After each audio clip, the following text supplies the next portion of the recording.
গোটা ভারতবর্ষে নরেন্দ্র মোদীজির সরকার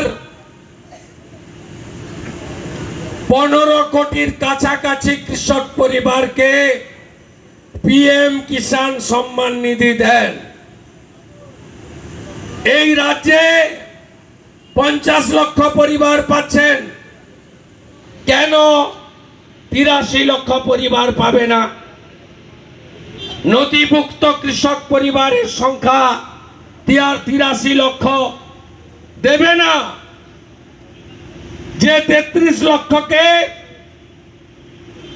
রেকর্ড দিচ্ছে না, তালিকা পাঠাচ্ছে না, তার অধিকাংশই হিন্দু পরিবার।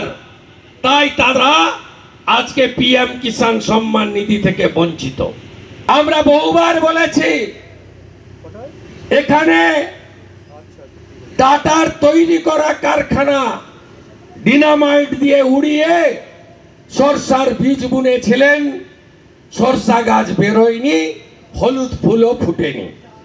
যেমন দীঘাতে ভণ্ড জালি হিন্দু মমতার রথের চাকাও গড়ায়নি, নারকেলও ফাটেনি। তারপরে জেসিপি মেশিন দিয়ে খুঁড়ে মাছ চাষও হয়নি, আর ওখানে জলের দেখাও মেলেনি। নেই, পারবে না, কারণ গোটা পৃথিবীর মধ্যে শিল্প প্রতিষ্ঠান হিসেবে ভারতীয় কোম্পানি টাটা তাদের সৎ পথে উপার্জিত সমস্ত রড, সিমেন্ট, পাথর ওই জমির সঙ্গে মিশে গিয়ে জমির সম্পূর্ণ নেচার পরিবর্তন হয়ে গেছে। উন্মাদ মমতা ব্যানার্জি। আমি বললাম তোর বাপ যাচ্ছে, দেখ, যত দেখাবি তত আসবো।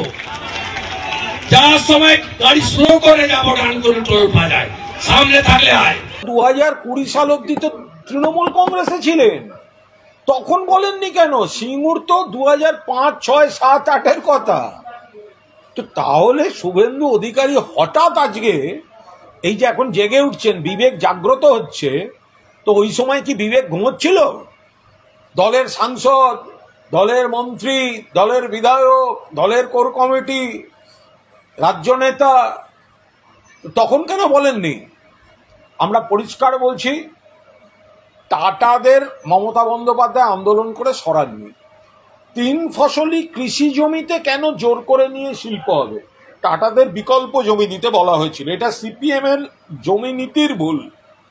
আর শুভেন্দু অধিকারী যদি সেটা নিয়ে কথা বলতে হয়, ওনাকে পরিষ্কার বলতে হবে যে 15 বছর ঘুমোচ্ছিলেন। 2005ও যদি ধরি সিঙ্গুরের গতিবিধি শুরু, তাহলে 2020-তে তো উনি তৃণমূলে ছিলেন, উনি তো তারপর বিজেপিতে গেছেন।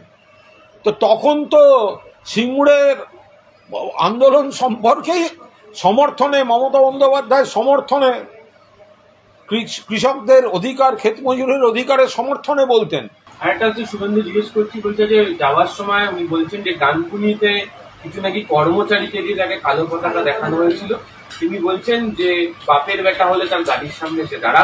কোচবিহারে করেছিল, পরের দিন বারাসাতে সাইজ করেছে বিজেপি কর্মীরা, যত করবে তিনি নাকি বেশি করে লড়াই করবেন। না, তাতে কোনো আপত্তি নেই।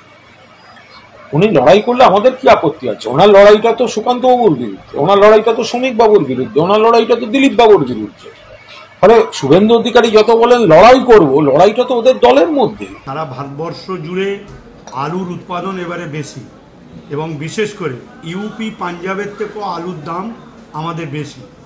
উদ্বৃত্ত আলু যদি চাষিদের মঙ্গল চায়, তাহলে উদ্বৃত্ত আলু বিদেশে পাঠাবার ব্যবস্থা করুক কেন্দ্রীয় সরকারের মাধ্যমে।